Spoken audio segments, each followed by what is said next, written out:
What are the most common dropshipping mistakes? Why do most beginners dropshipping stores fail? Just figure it out once and set it up, and you never have to really think about it again. Just have to stay in the reality. There are so many proven methods. And once I hit that point, it was just like, whoosh, I went straight up. Just move the ball. Just push the wagon. Just get started. But if you really want to be successful in any business, that is the attitude you have to have. Let's get started. This video is for anyone wondering what are the most common dropshipping mistakes, why do most beginners dropshipping stores fail, and what should I avoid as a new dropshipper in 2025-2026. In this video, I will cover the 90% mistakes every new dropshipper does. And I'm not just going to cover it by myself. I have a special guest, an industry expert, a person who generates hundreds and thousands of millions of dollars dropshipping and help thousands of sellers build their own dropshipping store. Paul Lipsky, the one and only. Thank you so much, Paul, for having you here today. So before we jump in, Paul, maybe you will introduce yourself. Let's get started. Yeah, so my name is Paul. I've been dropshipping since early 2017. And before that, I tried a lot of other online businesses, things like creating my own website, to do affiliate marketing, even dropshipping on some other platforms, and just never saw success with it. And then I heard about this thing called eBay dropshipping. And actually, I bought something on eBay, and the person I bought it from was a dropshipper. So it kind of got me exploring and looking at what is this thing. And so I decided to dive into it because it seemed pretty simple and didn't seem that expensive to get started. So January 2017, I created my first eBay store and started listing up products. And within 2 weeks, I sold my first product, and I was like, wow, I finally sold something online. This actually works. And so I went all in, and the rest is kind of history from there. Amazing, amazing. It's very good, for the beginners that are listening right now to really hear how long it took you. I was about to ask you, but you just addressed these very important doubts that a lot of people have when they get started. And I'm sure it helped a lot of people. Now, the list that we've created together, Paul, is long, but I was very happy to see that a lot of the mistakes that you've pointed out are also mistakes that I pointed out, and that we are eye on a lot of those mistakes people are doing. And I think let's jump into it. Let's go over those mistakes. Let's, reveal the value, and hopefully anyone who's watching, you're gonna, take it and turn this information into a real result. So the first mistake that you pointed out, Paul, is about actually not even getting started, trying to learn everything before taking action.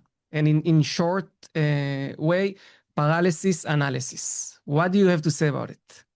Yeah, I mean, I see this all the time. This I think is the number one mistake I see people making. We both have YouTube channels about dropshipping. We talk a lot about eBay dropshipping, and I'll see the same people commenting over and over again, asking a lot of questions, which is fantastic. I love getting questions like that. But I noticed that I'll get questions from them for months, and it's very clear to me they're not even starting. And I think what's happening is that they want to learn everything. They want to know every sort of mistake that you can make, every pitfall that you can run into before they even get started. And that's just not the way you want to start a business like this. This business is actually pretty simple, the basics of it. And once you understand what those basics are, you can get started. You're not going to know everything. That's fine. All the other sort of things you need to learn, you will learn as you go along, especially if you have a good mentor. And a lot of the sort of issues that you're worried about, you're going to realize aren't big issues at all once you finally get started. But for most people, they're just not going to get started. And that's the number one mistake that I think people can make with it. Absolutely. And it's happening in life everywhere, like I'm speaking with people about even about starting, doing sport or anything. And people spend so much time in analysis and learning, and they're only missing this, this one step of taking action, just move the ball, just push the wagon, just get started and start solve problems. I had situation, it's a personal story. When I was 21 years old, I went to London. I opened a store in Camden Market, and we had a issue with the products. We ordered the products from China, and the stock, everything got stuck in custom. and it was the day to open the store. And we thought like, that's it. We are going to run away. We cannot open the store. We're committed to open the store in this time. Uh, what we're going to do? We're going to run away. That's it. We're not going to make this business happening. And I remember calling to my father at the day and he's telling me, nah, relax, chill out. Welcome to the world of business. Your job is to solve problems. You will have problems every day. If you don't have problems, it's a problem. Relax and just wait for the problems to come and think how you solve them. And this is exactly about these guys. Just get started and solve problems. That's all. It will come and you learn and you move forward. So great point, Paul, that you brought up here. And I'm going to move to the next one because I think you summarize it perfectly and we had a good talk here. And the next one is about being impatient, sorry, and expecting success overnight. Yeah. I mean, I think people have the wrong mindset jumping in. They think that, they hear a lot of people online talking about how much money they're making. Unfortunately, there's a lot of people who are disingenuous about how much money they've made or how quickly they've made it. And it really gives the wrong impression. Look, any business you start, it's not going to be overnight success. Nothing is like that. And anyone who's telling you that, they're lying to you. They're trying to make some money off of you, quite honestly. And I know you're not like that, Nahar. I try not to be like that either. We're out here trying to give people the real information. And the truth is that this is a business. It's going to take time to get started and get it set up. But the good news is that there are plenty of people that we know that we've done this ourselves that have been successful with this once you put in the time and the work. So we know that this works. It's just about putting in the time and the effort and being patient with it. Because if you're not, then if you're not making $1 million in 2 weeks, you're going to give up because that's what someone told you on Instagram, which was obviously a lie. So yeah, you got to be patient with it. Yeah, absolutely. And I think it will be great if shortly after my comment here, we will also address a little bit the time frames because I'm sure people want to know real time frames. But I also link Impatient to other things that you mentioned, and the other things that I thought about is also when people jump from one strategy to the other or from one business model to the other, and they come to this world of make money online, of online businesses. They're trying to start a business. They try drop shipping. After 2 weeks, they move to affiliate marketing. After 2 weeks, they move to this.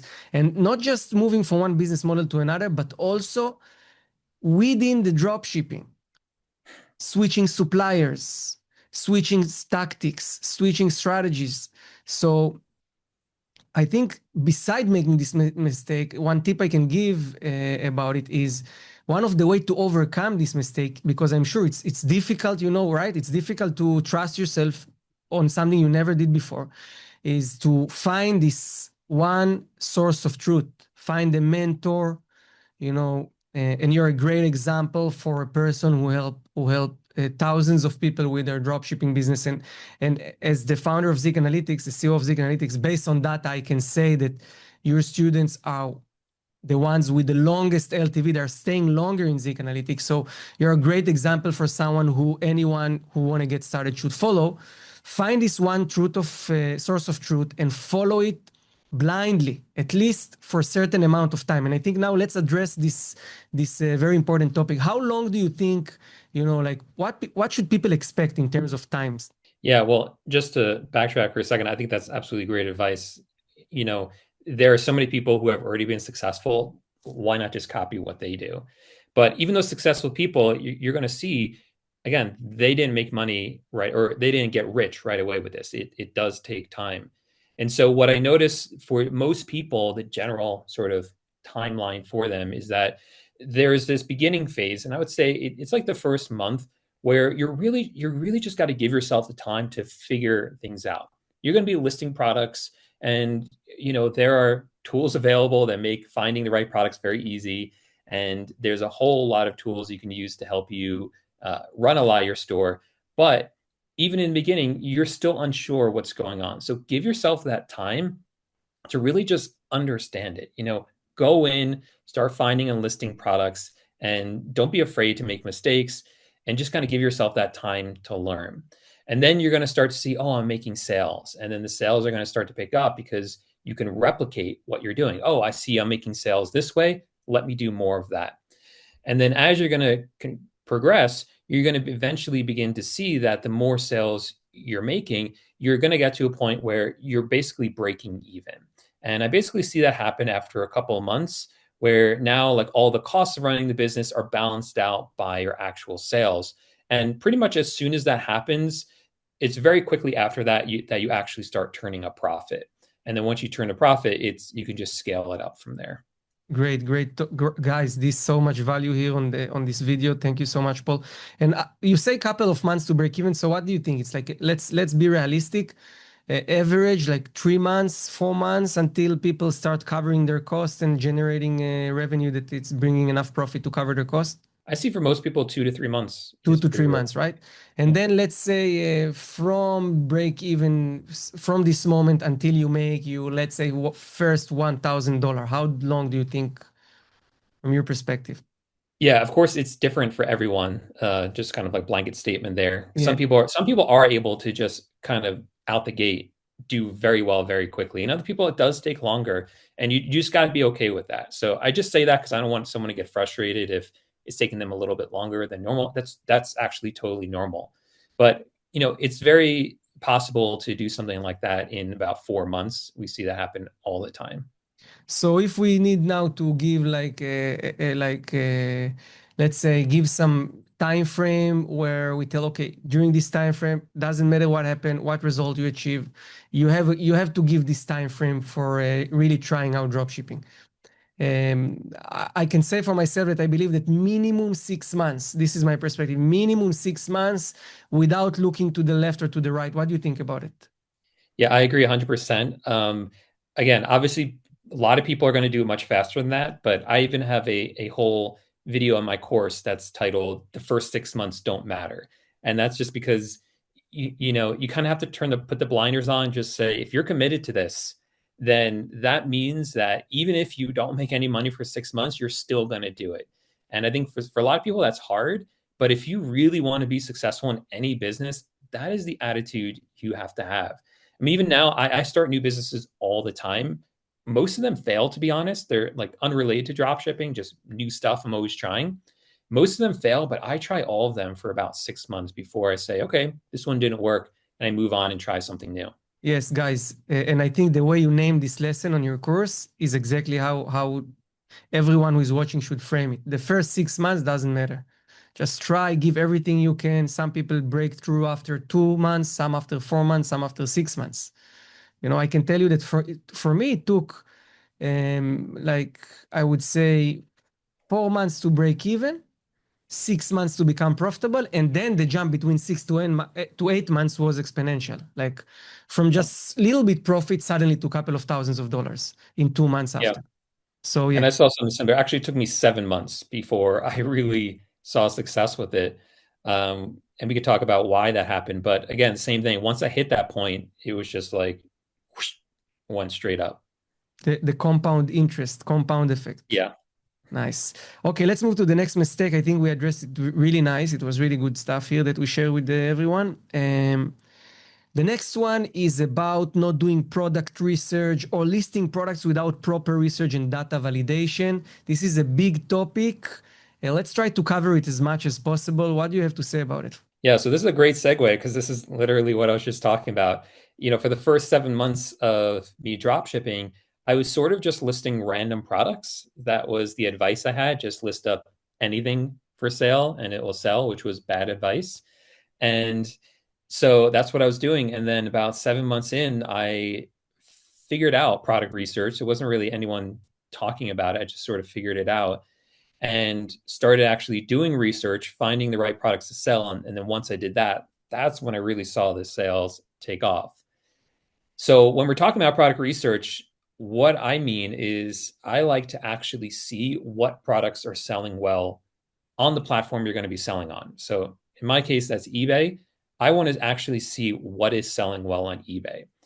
And I don't really care so much about what's selling on other platforms, which is a mistake I think some people make. It helps, but it's not perfect. Much better source. Look what's selling on eBay. So we use We use Zeek Analytics to do that. We look on Zeek Analytics, and Zeek, your software is incredible. It's really, really a great software because you're able to dive in there and really see which products are selling the best on eBay and how often they're selling. And then once we see products like that, we then turn around and we try to find some similar products that we can then sell ourselves. And once we started doing that, that's really what made the difference between our store sort of just piddling along and then when it really took off.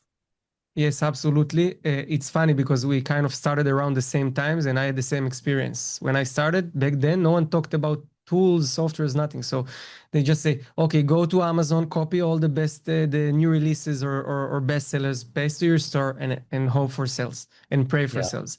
But like you say, the beauty of the internet and the beauty of eBay on top of it is that you can see actual sales history.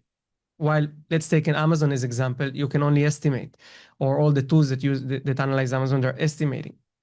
On Shopify, you can also see it's not 100%, but it's estimation with more indication. So it's like, you want to open a business and you already know what's selling most. People in the real world, like in the physical world, would wish for this kind of data. But I can also say when I started, and I'm sure you probably did the same things, when you look on the sales data on eBay and you try to calculate it manually and everything.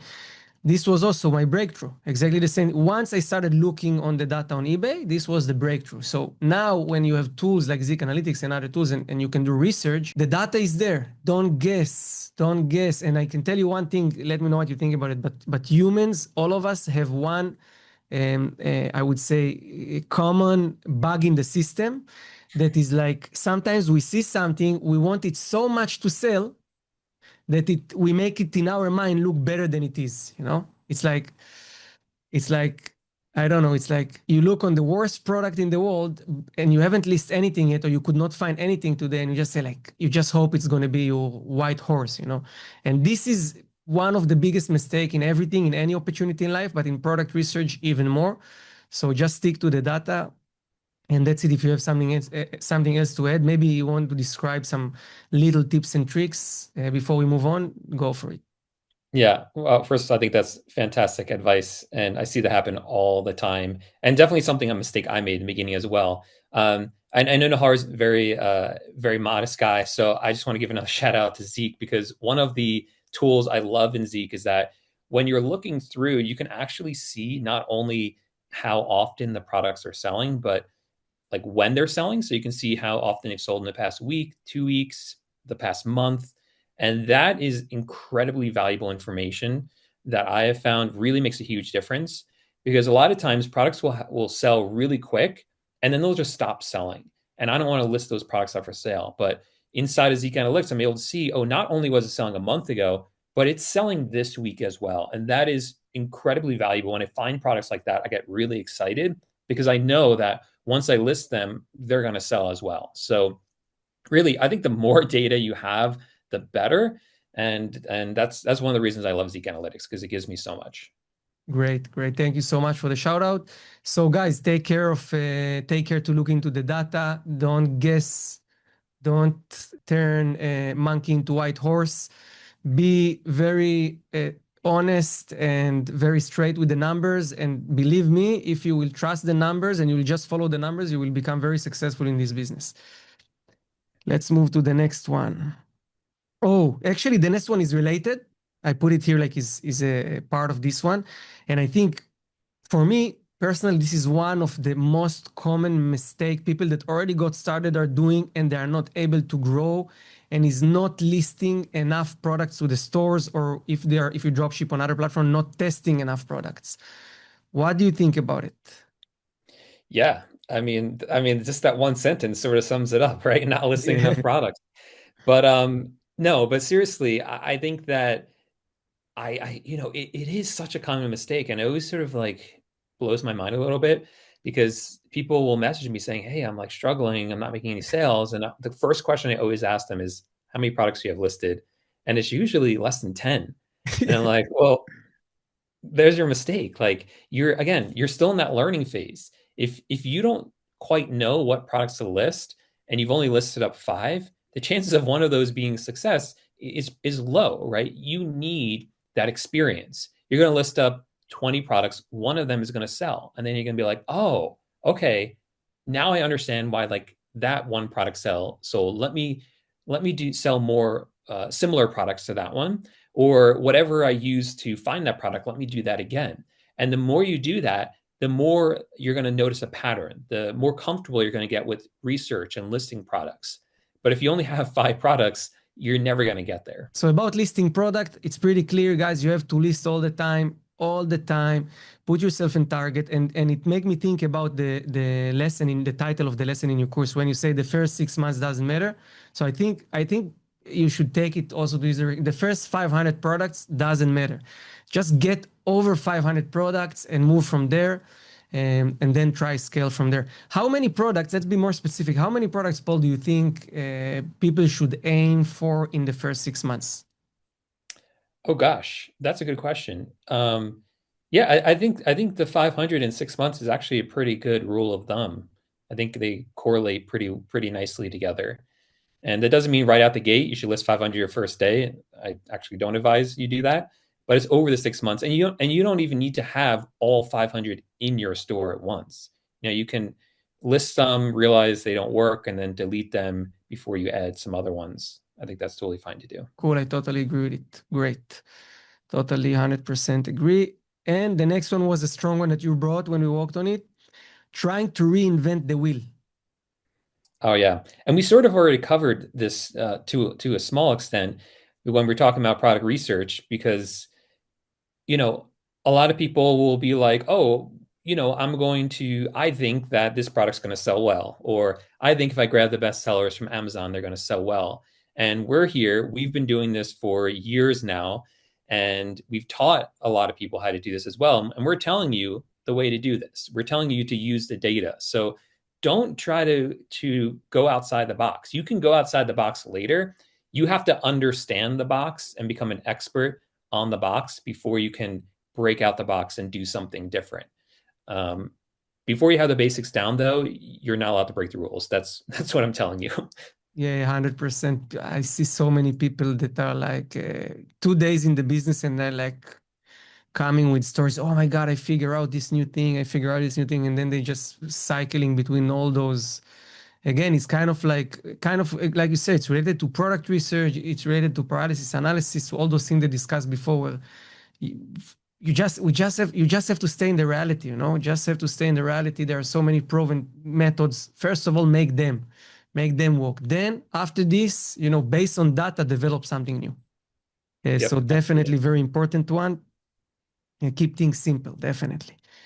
The next one, which is maybe I would say is underrated, but also really important and make a lot of people give up quick, and both of us brought it up, is poor customer service and general health, like account health management and all this.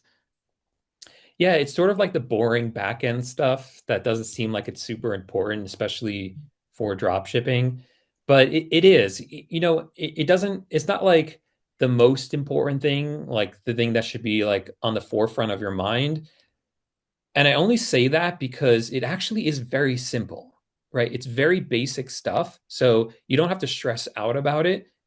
But if you're not staying on top of it, it can ruin your store. So that's why it's really important. And I think, and again, this just comes down to basic stuff, answering customer questions, download the eBay app onto your phone. And when you get a message, if you can respond to it right away, great. And if you can't, then set up a reminder so you remember to do it before the end of the day, right? Just reply your messages. Very important. If customers open returns, make sure you deal with those quickly, as well as any cases if they say they didn't receive the items. Those do happen. That is a reality. And they're very easy to deal with if you deal with them on time. But if you don't, that's when you start to get in trouble with eBay. And it's just not worth it because it's such a simple and easy thing to stay on top of. 100%, 100%. And answering messages, checking returns, checking cases, making sure you're getting, if it's eBay, not getting any defects, all those kind of things. And like you say, it's super simple. You just have to do it daily. And be kind.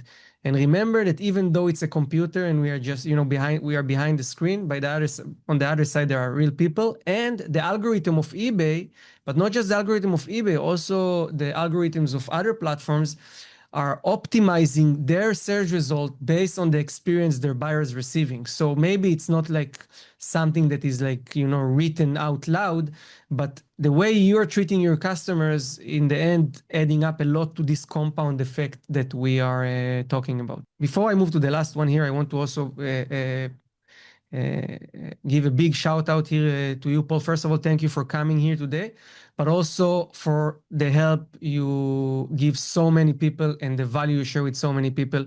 By the way, guys, if you want to find Paul, we will share a link in the description to Paul YouTube channel and a course, and you can, you see how what a kind and friendly person Paul is. So just feel free to reach out and follow and learn and subscribe and everything.